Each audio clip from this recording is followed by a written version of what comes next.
So, you are Jenni Osborn, and I know you are an avid reader.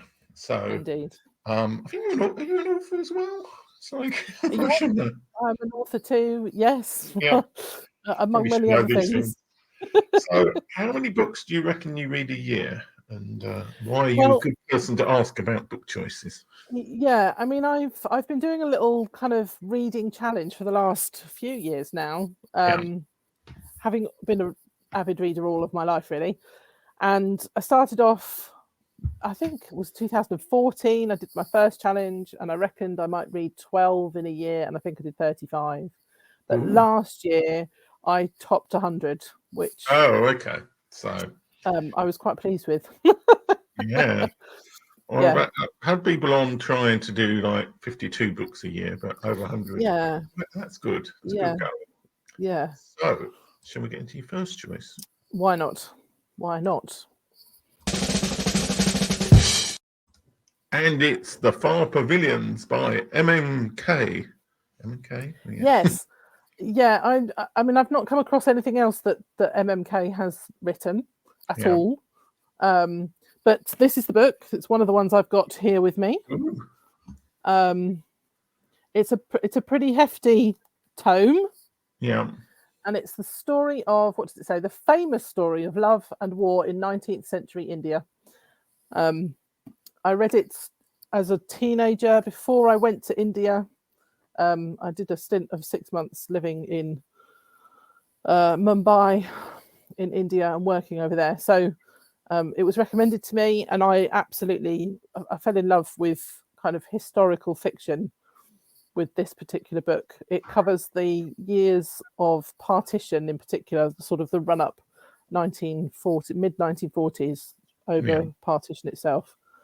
In fact, it probably spans even more of that, even more than that, to be honest. But it's phenomenal. It's somebody's put here on the back, it says, "A Gone with the Wind of the Northwest Frontier," and I think I'd agree with that. It's a really big, expansive story about life and love in a very turbulent part of the world at a very turbulent time too in history. So yes, I really loved it. Yeah, so kind of sounds a bit like a long version of A Passage to India crossed with all of those sorts of I mean, very much based.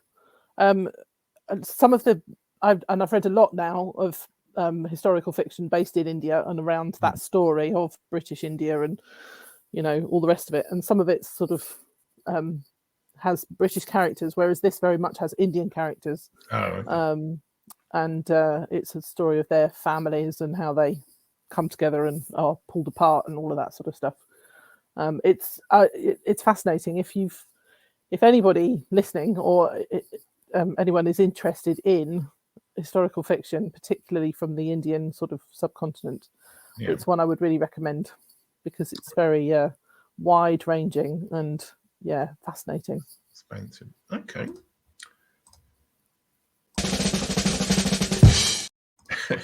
We're on to Inspired. Oh, okay. Now, Rachel Held Evans. This is another one that I've got with me. This book here in her hardback. Rachel Held Evans is a bit of a heroine of mine. I've been a Christian for a long time, and really found myself struggling an awful lot with some of the stuff that I'd always been taught has been true. And started to ask some quite uncomfortable questions of myself and of the people around me, and of how I had interacted with my faith through most of my life up until probably about 10 years ago now. And Rachel Held Evans allowed me, I think, her writing allowed me to ask the questions that I had. I felt comfortable. And I felt like I'm not the only one who has questions here. I'm not the only one who's finding all of this really difficult. And she's written quite a few books before she sadly died. In her late 30s, she was far too young to have gone. And after quite a sudden way, she died after a sudden illness. And I think it took a lot of people it really shocked a lot of people, and certainly I felt like I'd lost somebody that I knew well. Yeah. In that period, but she'd written about 4 or 5 books, and has actually, one of her friends has gone on to finish the book that she was writing at the time of her death as well since then, and that's one I've yet to read. It's on my to read list. But this one in particular deals particularly with Bible stories, and how it particularly looks at perhaps the stories that we might have learned if we went to Sunday school. And actually having another look at those and thinking, is there another way of understanding these that's kind of maybe a bit different to how we learned the story when we were kids, but helps us to be able to kind of reconcile some of those really odd questions, like, could Jonah really have spent 3 days in a whale, or that sort of thing. Where when you're a kid, everything seems very fantastical and believable. Oh yeah, it must be true. And when as an adult, you sort of think, I'm not so sure. So, and she really kind of reintroduced me, I think, to a lot of those stories through that particular book. And I found it, inspired is a good title for it too, because I found it very inspiring. Yeah. So definitely one to recommend. Okay. A Girl from Nowhere. I'm switching between fiction and non-fiction on your I list. see that. Yeah. This was one I read on my Kindle, and I really enjoy. This is a science fiction novel, I'd say, and there's a certain genre of science fiction, and it's quite tricky to narrow it down completely. I'll have to sort of do that as I'm talking, if you like. This is set on another world, and the girl is a girl called Selena, and she teams up with a kid called Tamim, a boy called Tamim, and this is the first one of a series.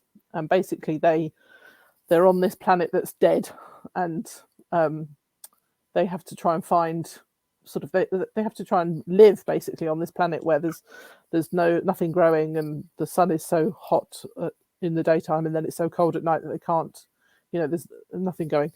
And the story kind of goes over it's a 3-book series, and it's brilliant, really, really brilliant. So this is one, it's quite a quick read too, I think. So if you wanted to dabble in a bit of sort of science fiction that's not too out there somewhere, and also not too long and complicated, I would say this would be a good one to sort of dip your toe into that genre. Yeah, it's funny. Like I've always loved watching sci-fi, and I have written time travel stuff, but the length of so many sci-fi books has put me off. It can be enormously long, even by fantasy standards. Some science fiction books. And you might have a small book, and then you find it's just really just part of a massive series. So it sounds good. Shorter book. True. And I find, and when I said it's sort of a subgenre of sci-fi, I'm not a big fan generally of it being set on a place that I can't picture in my head. I can do that if it's on the telly, then that helps me, because it gives me something to hang my sort of imagination on, if you like. But I find a lot of, dare I say it, Terry Pratchett, who's a huge kind of sci-fi author, and a big one that a lot of people really love, and I find his stuff really hard to read because I can't picture it in my head. Whereas this one, and some others that I found too, but this one in particular I really liked. I read it last year. It was one of my 100s, one of my 100 from last year. So yes, it really stood out. Okay. In that.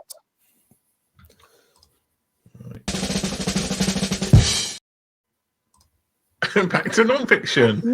Do I Stay Christian by back to my McLaren even. Yes, Brian McLaren. Back to my kind of like questioning, I guess, about faith. And again, Brian McLaren's been he's a prolific author, but been a huge kind of inspiration and what's the word? He's really helped me to kind of a guide, I guess, through some of these questioning kind of times. I've got this one here. I'm currently in a book club. Oh dear, where are we? Yeah. And we're looking at this. And this book is really interesting because he has a whole chunk on no, don't stay a Christian. There are all these reasons why it's really bad. It's really awful. So you're converting to Islam now. Christians are terrible. The whole world is going to hell in a handcart, and it's fine. And then there's a whole section on, yes, you totally should stay a Christian because actually there's this, that, and the other. And then there's a third section that's about, well, where do we go from here? How do we move on?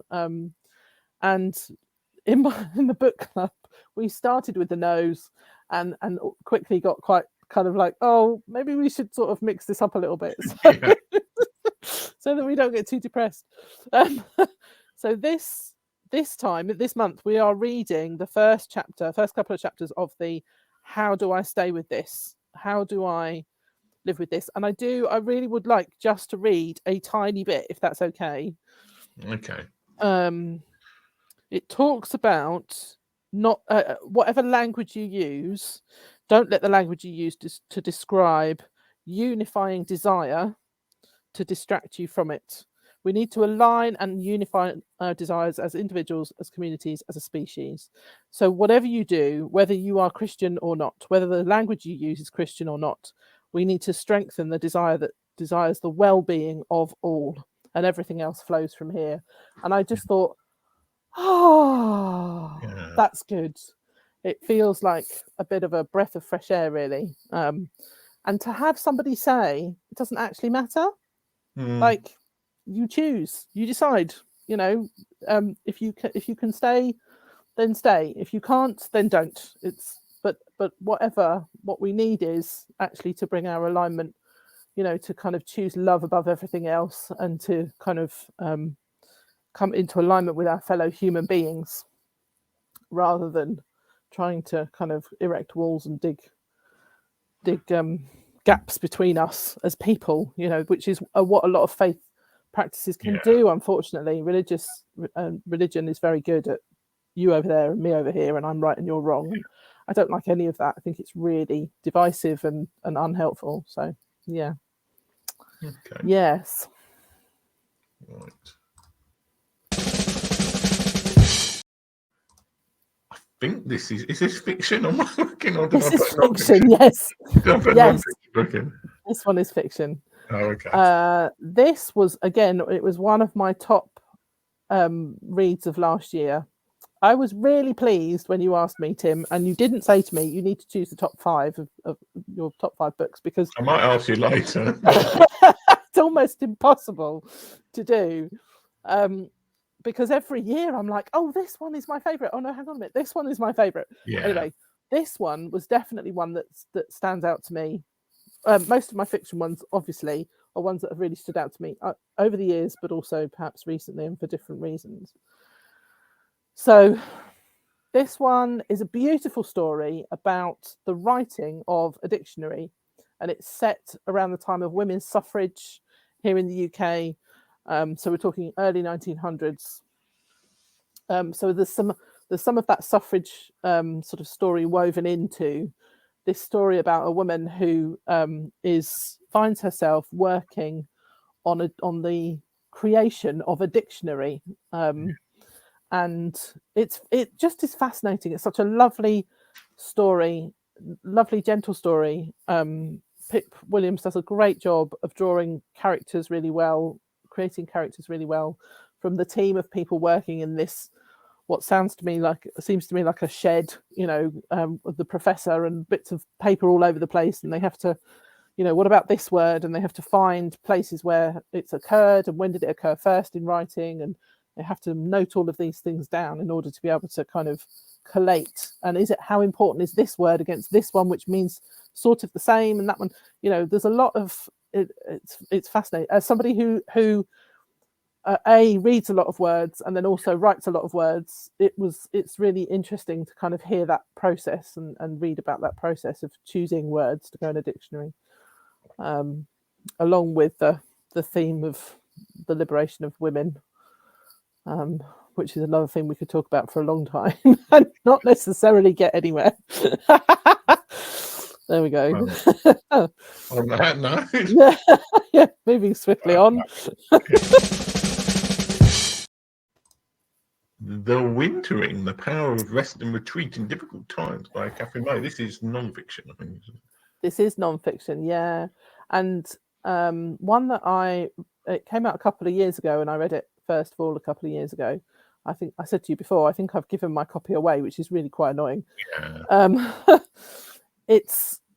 I read this in the middle of the summer because I had a strange kind of breakdown is quite an interesting word to use, isn't it? But I kind of went from being very busy and capable, to just not being able to do very much at all in a very short space of time. And this book really helped me to understand the power of rest and retreat. Yeah. And she calls it wintering because she bases it around the months of the year through the winter. So you start in, can't remember if it's October or November it starts in, but it sort of, and she looks at what different cultures do to kind of prepare, I guess, for winter in those earlier months of that season. And then how do people survive in different places around the world through what can be very difficult winters indeed, in terms of the weather outside, but also then reflecting on an internal state as well. And I found that really reassuring, and really sort of it was a good read to have at that particular time in my life. I'd quite like to read it again, actually, in the months, when she sort of set it, but I went to do that this year and realised I must have given it away. So I'll have to come back to it another time. Demonstrate buy it again. Yeah. Yes. Yeah. Yeah. Yes, indeed. That solution. Yeah.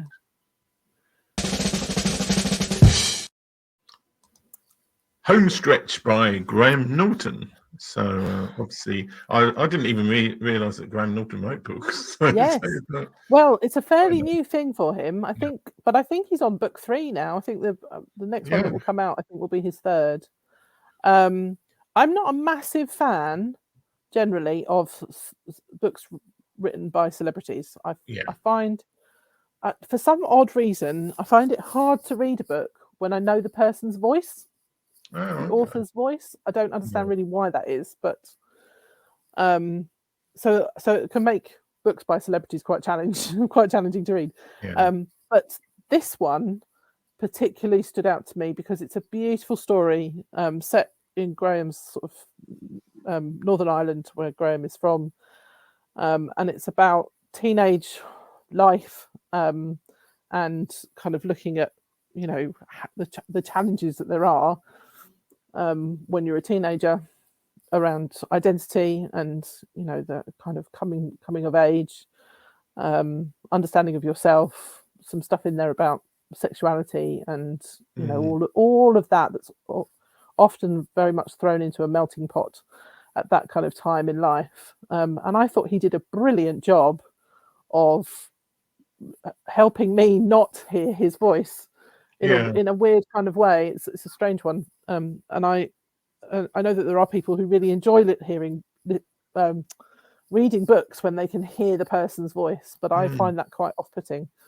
But this one, it's a beautiful story. Definitely, I would definitely recommend it. Okay. Well, it was also funny that I was looking to see if he had a Twitter account, and I thought he did, but his show has a Twitter account, but he doesn't. So. Yeah, I think he used to, but I don't think he does anymore.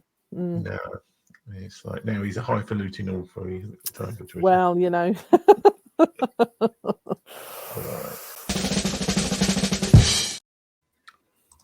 And back to non-fiction, British on race, identity, and belonging. This was a really great book that I would recommend for anybody who might want to kind of delve a bit more into what it means to be British and Black. And obviously we can all learn from other people's experience on these things. I think Afua did a really good job of telling her own sort of story and what her experience, what her family was like. She talks about the fact that she's now she has a I think it's a Ghanaian parent and an English parent. Yeah. And they lived in Wimbledon when she was a kid, so she was often the only black girl in her community, in her school, at different points in her life growing up. So she had quite a challenge to try and work out what it meant for her to be black and British. And she talks about meeting all sorts of different people. She talks about the sort of ancestry, going back to find family on the African continent and all of that kind of stuff in Ghana. I'm pretty sure it was Ghana. Really fascinating to read, and really a really kind of eye-opening thing about what it means to be that black and British. And historically, looking at it historically as well. I think we're a similar age. I think, from what I could kind of work out anyway. And so a lot of her kind of recollection of her teenage years happened at a similar sort of time as my teenage years. And so that was quite interesting too, to read something from a contemporary about as it very much says there, on race, identity and belonging. Yeah. Okay. Right.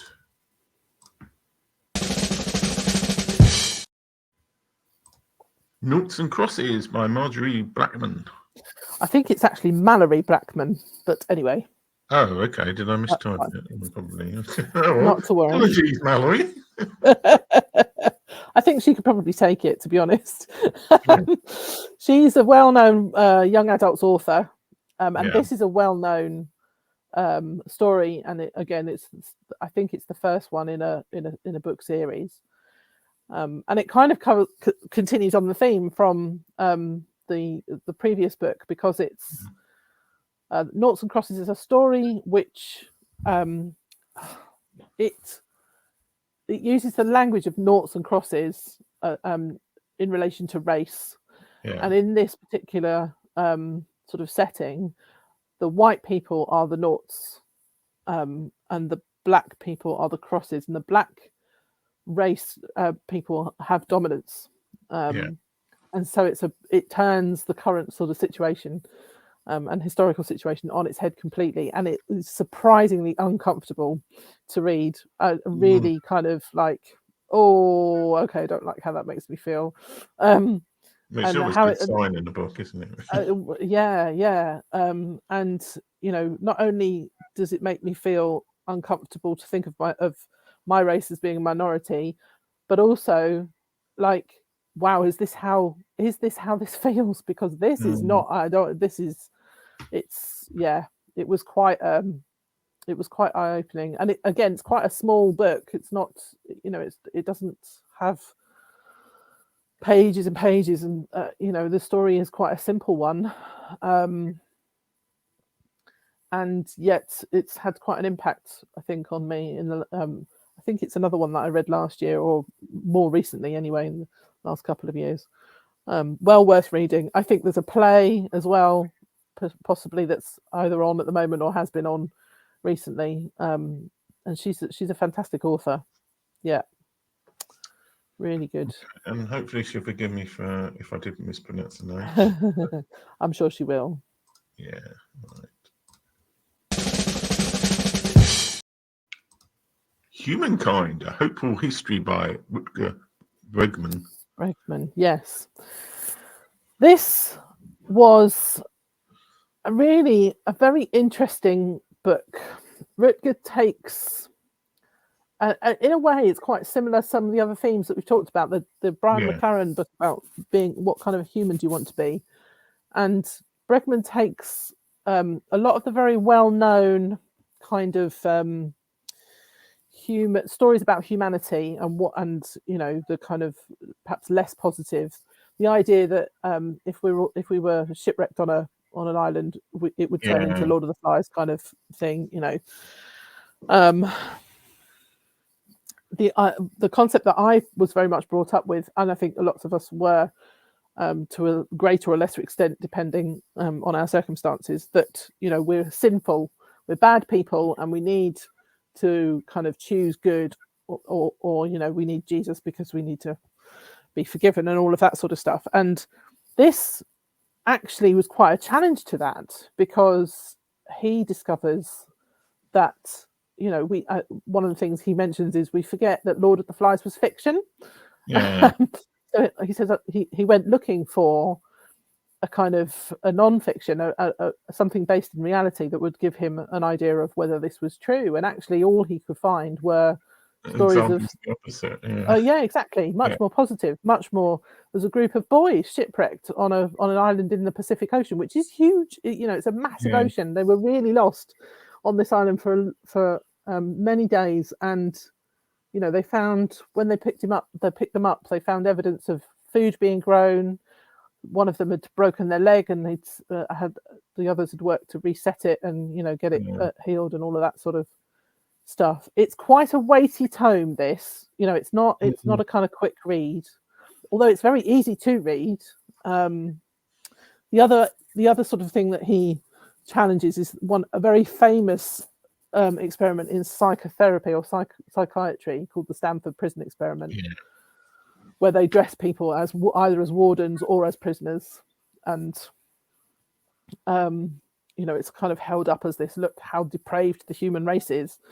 And he kind of pulls it apart a bit and says, this, you know, this is not just a thing that we should ever repeat. Yeah, well, I think because I've listened to the audiobook of this because someone recommended it on a previous show, and he basically went through. They basically rigged most of the evidence of the Stanford trial on any kind of scientific level. It makes no sense at all. So I think it's worth reading the book just for that critique of this. And everybody keeps like reiterating how, like, oh, you dress people up as guards and they will turn into psychopaths, and actually no, the guy basically rigged the study to make it work. And definitely, yes, I think it's a really good one. It is a hopeful history. He really takes you right through. He talks about how humans evolved to be the way we are because of being friendly rather than being, you know, it's not about kind of being the fittest or the strongest or the most powerful. It's about being the most kind of like community minded in a way, doesn't he? I found that really interesting, and again a real challenge to the way I've been brought up. I could be wrong, but I think it's got a section about how most people, when they end up conscripted into the army or whatever, can't. It's only like 1 in 10 people actually shoot anybody. Most people deliberately miss, or they don't want to hit because we're so ingrained with like compassion. But armies have to kind of brutalize people to get them to actually shoot. Absolutely. I think that is in there. He talks about, and I've talked about this a number of times in different contexts since reading it. He talks about how what was it? Proximity, being, you know, getting close to another human being actually can really have a massive impact on the way you feel about another person. And the army is a classic example of that. So very few people have ever killed somebody else with a bayonet in a fight, because in a war situation, because you're too close to the other person to want to do them damage. It's really absolutely fascinating book. I would again, it's really high on my recommend list. Okay. Station 11 by Emily St. John Mandel. So this one has stuck with me because it's a story about a flu virus that gets out of hand and kills the majority of people on the planet within about 2 weeks. I read this in March 2020. Okay, so it's your fault then. And honestly, for days afterwards, when I did leave the house, I would be looking at my surroundings thinking, gosh, I wonder I wonder how that's going to look when it's been completely overtaken by nature, because there are no people anymore. And it took a long time for my brain to kind of go, no, that was the fiction thing. There are still people around. It's all right. We haven't all died. It's just that we've all been told to stay at home. Yeah. I don't think it would have had the same impact on me at any other time in history had I read it. And I'm not sure I would have read it either. I think I might have got a few pages in and thought, oh, no, this is a bit too much, or whatever. But I actually really, really loved it. And I would love to have read a sequel of it as well. But I think there's only that one. She's written quite a lot of books herself. Yeah. But I think they're all standalones. And I found it really, disturbing again, kind of making me quite uncomfortable thing. But very impactful. I found, it was really good.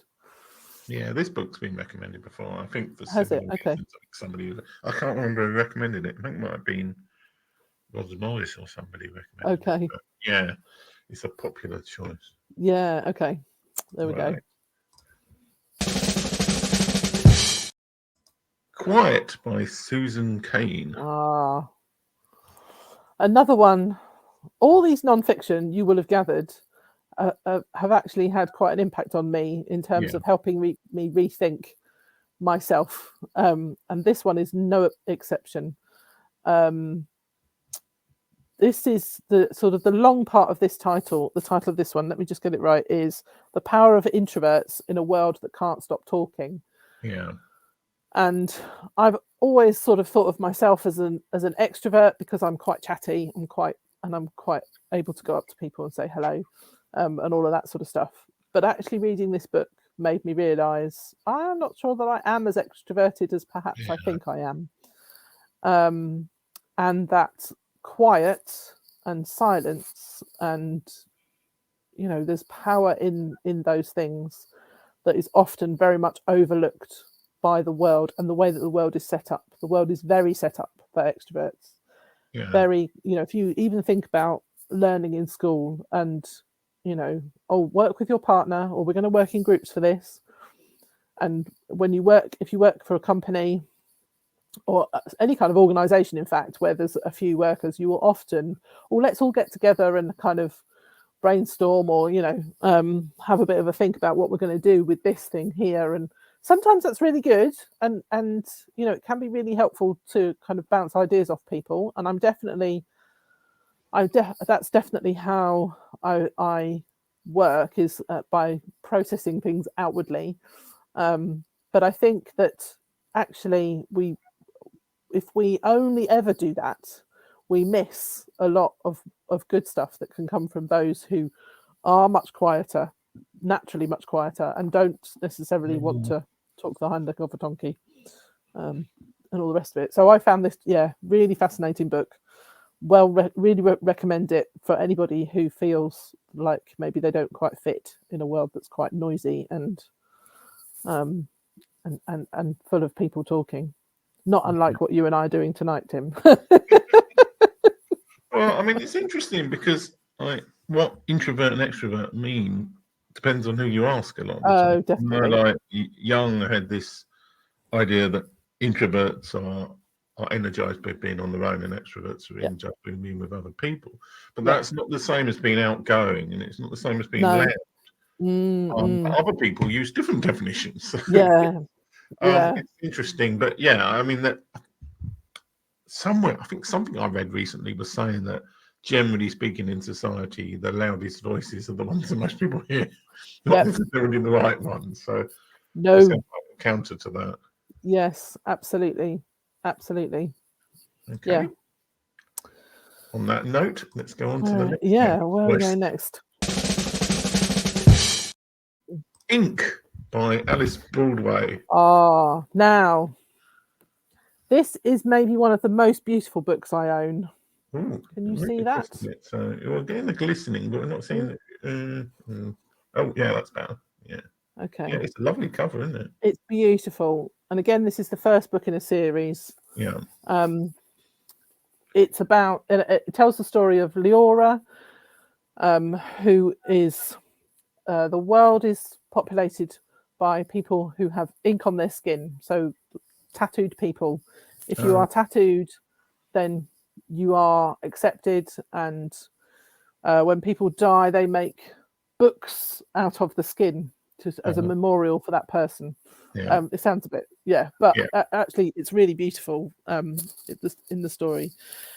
So people who do not have tattoos on their skin are not to be trusted and are very much othered, kept at arm's length, all the rest of it. And it's Leora's journey in discovering who her family are, who her father is. And there was some quite significant accusations made about her father, i.e. that he was a blank, didn't have tattoos.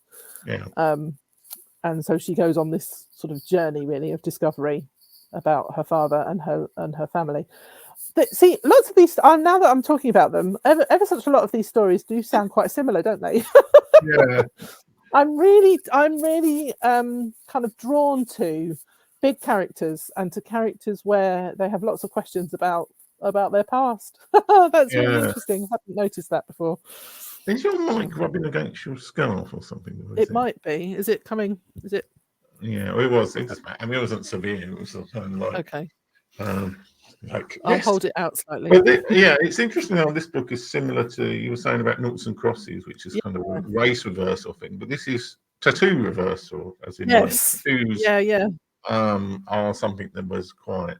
I think Japan is still, tattoos are still kind of verboten, so to speak, but not so much. Yeah. There are some places, aren't there, where it's still not really accepted, but becoming less like that now. But this is it's a beautiful, beautiful book. A whole world of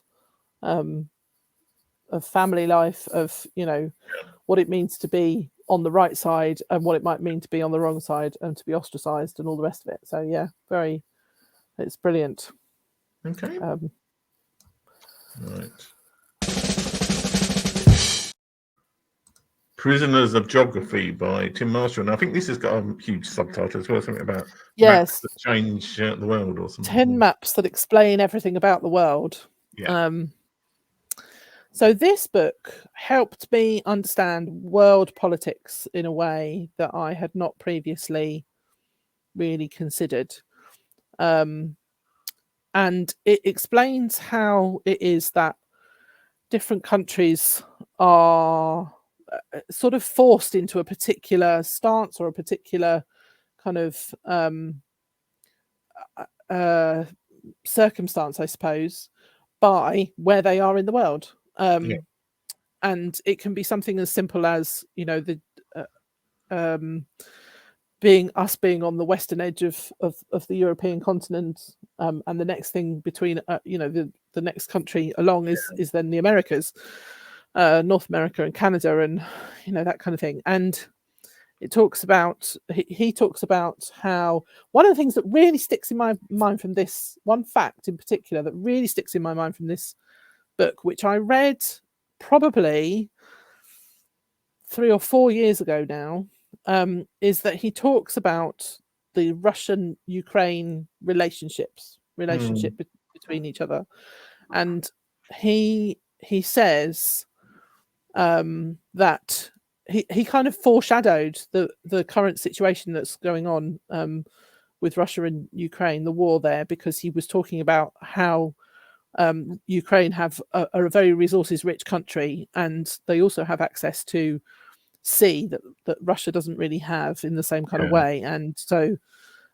he said it's only really a matter of time before Russia try to take that back for themselves, because obviously historically Ukraine was part of the USSR, and so actually there was that sea that Russia could claim all of that, and now they're unable to because of the breakaway and all of that stuff. So that's one of the things that really fascinated me about that, this idea that actually where countries are placed in the world, it's when I say it sort of seems obvious, but it kind of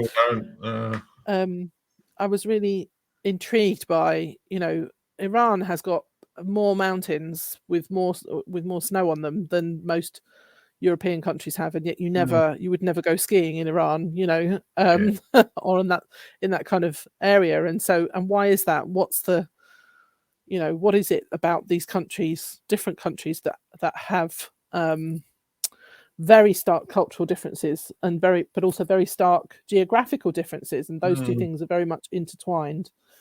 Really fascinating. Okay. I always love a good map book. So, It's great. Yeah. Ready Player One by Ernest Cline. Yeah. So this is obviously fiction. It is fiction. And it's quite an old book now. Yeah. A number of the ones I've recommended are reasonably recent, but this one is quite old. And if you don't know the story, it's set in a dystopian future where the main character, everybody is has kind of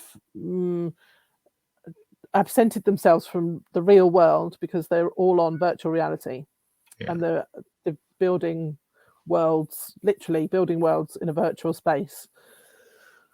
And of course, to do that, you need equipment, you need the right kind of kit and setup, and you need money in order to be able to access all the different kind of stuff.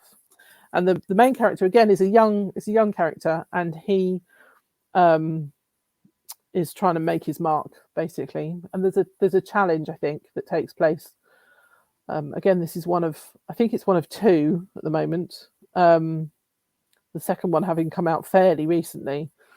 And there's a challenge that takes place to complete a particular challenge in the game. In the Oasis, it's called, I think, isn't it?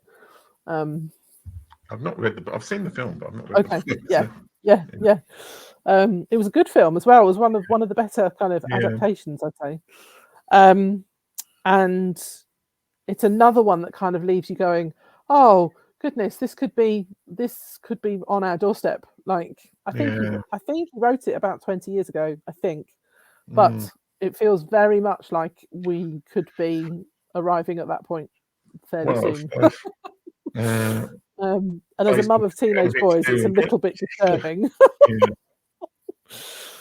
But it's been fantastic as well. So. Sorry, say that again. This has been recommended on this show before as well. Oh, has it? Okay. Yeah. It's just a fantastic kind of romp, I think, and really, again, really, really interesting. Prescient. Yes, and prescient, indeed. Okay.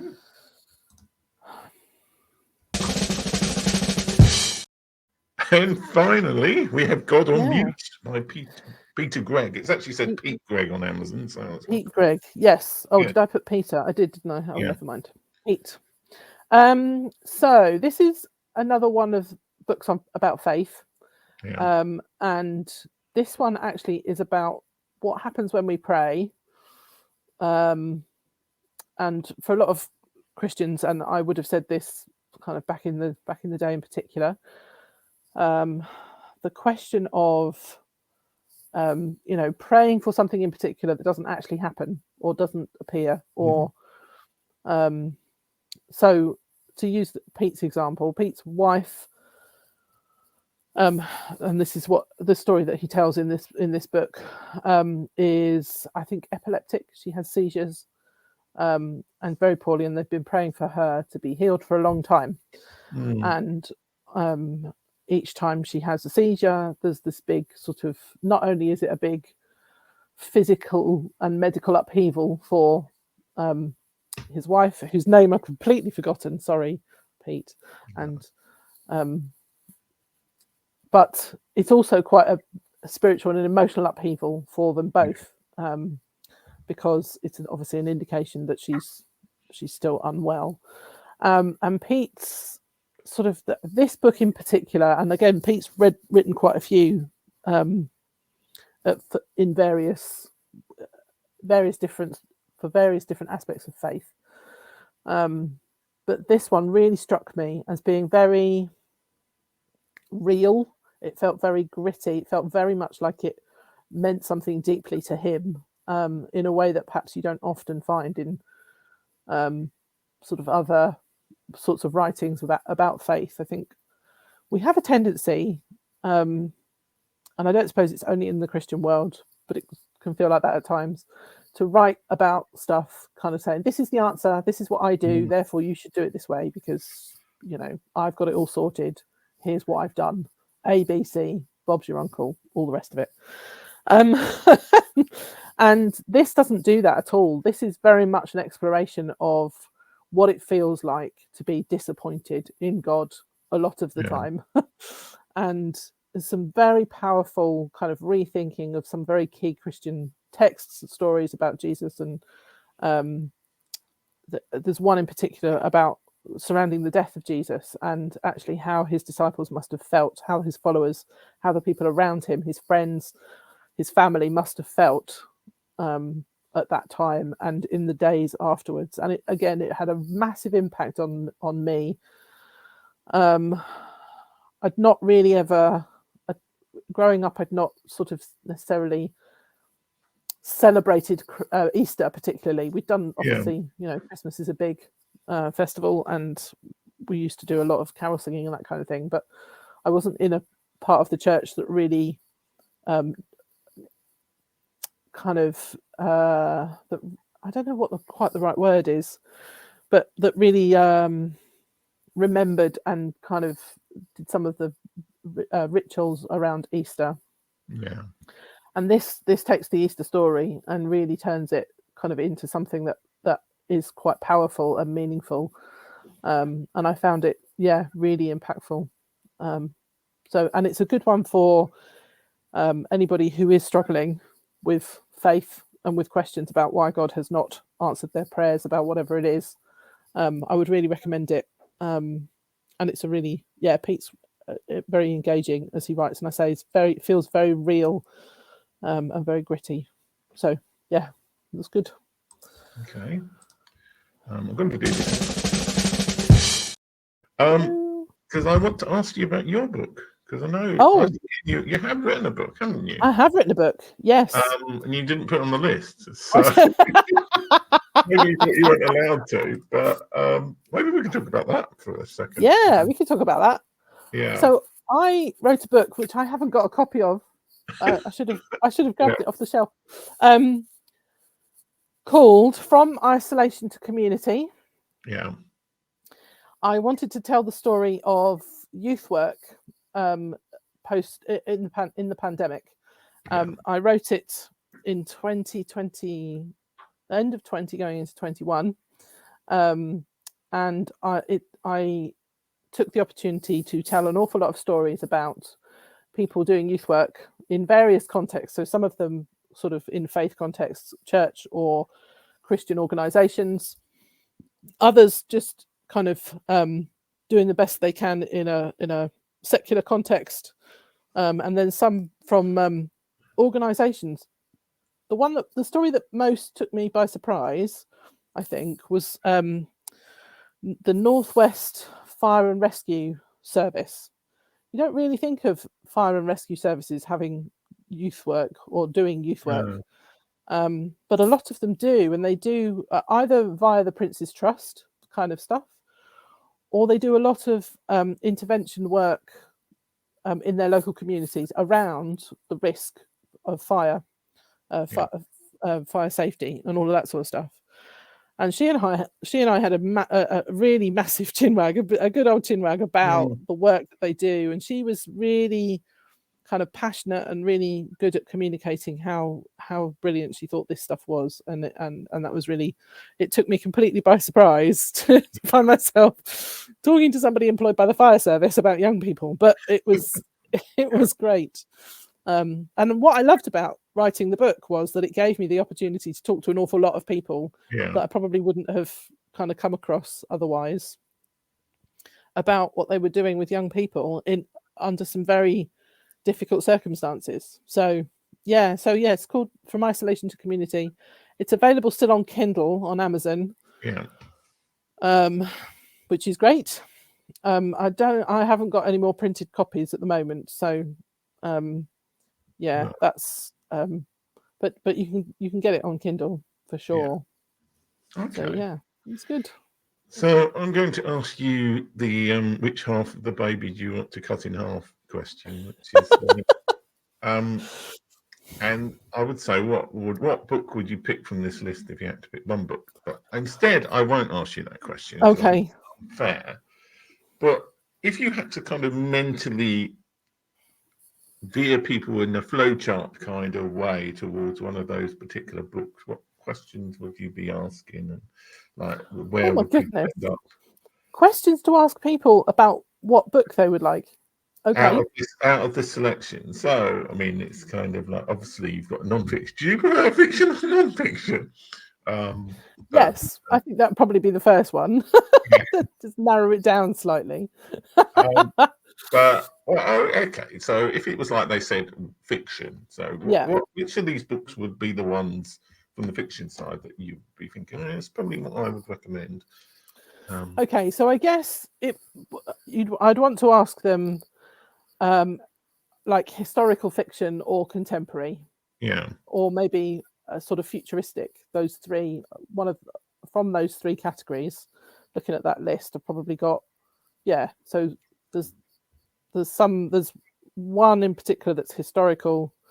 Then some of the others are more contemporary, and then there's a few that are sort of futuristic. Yeah, because I think the Far Pavillions is the historical one, isn't it? Yes. Any other? Yeah. So if they like that, then that's the obvious choice.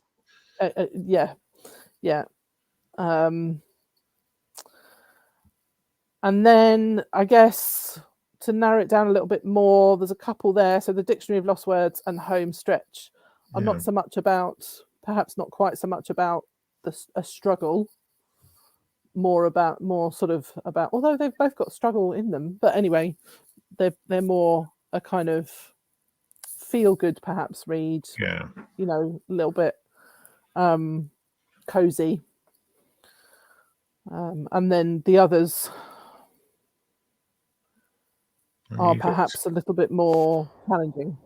Yeah, so Noughts and Crosses and Ink sound like they're kind of challenge. Well, not challenging sounds like it's a difficult book. Yeah, true. Challenging is in the concepts. Yeah. Something to make you think, maybe then, rather than thought provoking. That's the word. Thought provoking. There we go. Yeah. Yeah. Okay, and on the non-fiction side. On the non-fiction side, what would you like? I mean, obviously the geographical people who like geography. I'd probably go for Prisoners of Geography. Probably. Yeah. I do often I do try and read at least one book from every show that somebody's recommended that I haven't read before. Okay. Quite a few choices here. Humankind I've already read, so I could say I've already read. Yeah, okay. Could tick that one off. Yeah. Although I think, to be honest, if I was going to point somebody to one of those books, it would probably be Humankind, because I think it's relatively easy to read, but it's got a really wide sweep, and so it's a particularly interesting one because it takes in such a different a wide sweep of different kind of thoughts and ideas and opinions, and it's quite a profound book, really. Yeah. And then I would be, because I'm not really into the Christian ones, I would be going for either Wintering or Quiet, I guess. Yeah. Sure. Looking at the other ones, but I can see obviously for a lot of those books you mentioned for Christians, obviously would be kind of quite useful for a lot of Christian readers. Well, yes. I mean, I think Brian McLaren is a particularly potentially controversial figure for a lot of Christians because he is he's not mainstream in that sense. Yeah.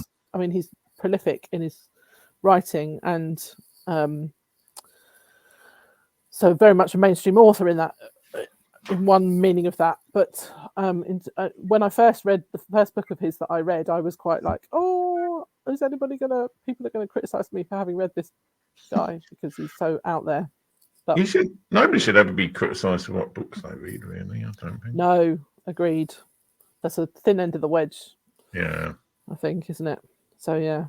But yeah, so for those who have a faith and would like to be either challenged a bit in their faith or perhaps are wavering and think, I don't know where are all these questions coming from. I don't know how to sort of deal with it all. Then Rachel Held Evans, Brian McLaren, and to a lesser, Pete Greig would be another really good one to go to for that. So, yeah. So to finish up, what have you got planned to read this year? Have you got anything exciting that you're looking forward to reading? Gosh, yes, I have. Very excitingly. So the one I'm really looking for, I've got a very long list of to be read, as you know, you might imagine. But one of the ones I've got is the new Kate Moss book, and it's about warriors and queens. It's a feminist kind of history. Did she write a book called Labyrinth? Is it Labyrinth? Yes. Yeah. Yes. Yeah. It's not the Kate. It's not Kate Moss the model. It's Kate not Moss Kate Moss the model. No, yeah. Kate Moss the author. Yeah. And she's written a lot of historical novels. Yeah. But this one is, what's it called? Warrior Queens and Quiet Revolutionaries. Oh. And I've got it on the bookshelf up there. I'm looking forward to reading it. And there's a book tour going with it. So me and a friend are gonna go and see that in the spring. So that's what I'm really looking forward to. And I did a thing on Facebook where I asked people to recommend books to me. So I've got a list of those as well that are. I've got hundreds of books I can recommend from people now. So I've got a long list of books. I'm sure you have. Actually. So I'm sure you have. I mean, as I say, the Wintering sounds like a good one to listen to. So it's an audio book. Yeah. Even something like Noughts and Crosses would be interesting. So, I think that would make a good audio book actually. I think. Yeah. So I was going to ask you. I remembered to do it properly, so we're still recording here. So let's talk about your Etsy shop. Oh yes. Brilliant. So at the back end of last year, I came across an idea about because I've loved books for so long. Yeah. And I thought, what would it be like to kind of try and sell books to people, and in particular vintage books, in particular childhood favourites was the thing that I've really sort of kind of gone along the lines of. And so I've been building up a little kind of inventory of childhood favourite books in various different formats, and I sell them on Etsy. And there are a lot of vintage booksellers on Etsy and on different platforms as well. And you know, it's quite good fun to be part of that world. It's not a world I've ever kind of dabbled in before. So yeah, it's a learning curve, but it's good.